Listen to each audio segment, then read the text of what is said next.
તમને ખ્યાલ છે મમ્મીની એક આદત છે, જ્યારથી તમે મમ્મીને ફોન પકડાવ્યા છે ને આખી કોલ હિસ્ટ્રીમાં જાઓ સૌથી વધારે ફોન એમનો જ હોય. આ પ્રેમ જે છે ને પોતે ભૂલી જાય. ઘણીવાર પોતાના દીકરાને તરતા માટે શીખવાડે, ખબર છે, તરવા માટે શીખવાડે ને અને પછી દીકરો તરી ન શકે ને એને મોટિવેશનમાં માં ઝંપલાવી દે.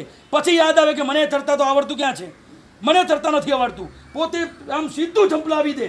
આમંત્રણની રાહ જોયા વગર આજે માં ઉપકારો કરે છે. કોઈ દિવસ ઘણીવાર સમજાવો, એક્ઝામ ટાઈમ હોય, રાતના મોડે સુધી તમે જાગતા હો, મને ખાલી એક પ્રશ્નનો જવાબ આપજો.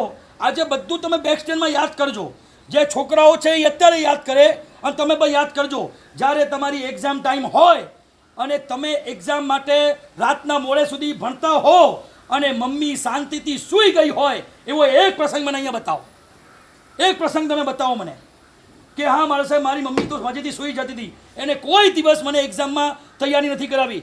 અભણમાં હશે ને અભણ તો પણ એ રાતના જાગશે, વારે વારે જોવા આવશે, માથે હાથ ફેરવશે, બેટા ધ્યાનથી ભણજો, ચિંતા નહીં કર. પછી તમે જ્યારે થાકી જાઓ એટલે તમને સુવડાવી તમારા ઉપર સરસ મજાની ચાદર ઓઢાડી પછી 12 વાગે 1 વાગે 2 વાગે પછી સૂએ. સાચું બોલો, હું તમને ખાલી એક થોડોક એક્ઝામ્પલ આપું છું. તમે ક્યાંક બહાર ગયા, મમ્મીએ કીધું હતું કે 1 વાગ્યા સુધી ઘરે આવી જજે, જમવાનું તૈયાર રહેશે. સારું, તમે બહાર ગયા, ફ્રેન્ડ મળી ગયો, ફ્રેન્ડે ઓફર કરી કે ચાલ ને યાર રેસ્ટોરન્ટમાં જમી લઈએ. હવે રેસ્ટોરન્ટમાં તમે જમવા ગયા. તમને ખ્યાલ છે મમ્મીની એક આદત છે, જ્યારથી તમે મમ્મીને ફોન પકડાવ્યા છે ને આખી કોલ હિસ્ટ્રીમાં જાઓ સૌથી વધારે ફોન એમનો જ હોય. દર અડધો કલાકે ક્યાં છે, કેટલી વાર છે, ક્યાં છે, કેટલી વાર છે, બસ આ જ ચાલ્યું હોય. એટલે આપણે ચીડી જઈએ, શું મમ્મી પણ શું પણ આટલા બધા ફોન હોય ગઈ, આટલા બધા ફોન હોય. હવે જેવા 1 વાગ્યો તમે ઘરે ન પહોંચ્યા એટલે ફોન આવ્યો. ક્યાં પહોંચ્યો? બસ મમ્મી રસ્તામાં છું.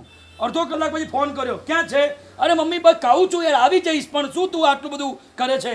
અને પછી ત્રીજી ચોથી વખત ફોન આવ્યા અને પછી તમે શું કરીને કે ફોન સાયલેન્ટ કરી નાખ્યો, સ્વિચ ઓફ કરી નાખ્યો. હવે મમ્મી ફોન કરે છે, બરાબર. સવારથી મમ્મીએ કંઈ ખાધું નથી, તમારી રાહ જોતી હતી કે તમને ગરમા ગરમ રોટલી પીરસી અને પછી પોતે જમશે. હવે આ એ સિચ્યુએશન છે.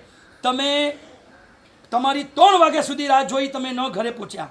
અંતે થાકીને મમ્મીએ પોતાની થાળી પોતાની જાતે પોતાની પરોસી, શાક લીધું, 3-4 રોટલી ગરમ બનાવી અને પછી પોતે રોટલી લઈને એક રોટલી થાળીમાં નાખી અને પછી રોટલીનો કોળિયો તોડી અને શાકમાં નાખીને જેવું નાખે છે અને દરવાજાની ડોરબેલ વાગે છે. પછી તે બધું પડતું મૂકીને દરવાજો ખોલે છે. તમે હો છો. મને ખાલી એટલો પ્રશ્નનો જવાબ આપજો, આવું બન્યું હશે ખરું? કે આવું બની શકે ખરું કે મમ્મી એમ કે બેટા 2 મિનિટ ખમ, 4 રોટલી ખાઈ લઉં, સવારથી કંઈ ખાધું નથી, પછી તને જમાડું છું. શું થશે? મને તમારા મોઢે સાંભળવું છે. શું થશે વિરલભાઈ? બરાબર, આવું થાય ને આને કહેવાય આમંત્રણની રાહ જોયા વગર.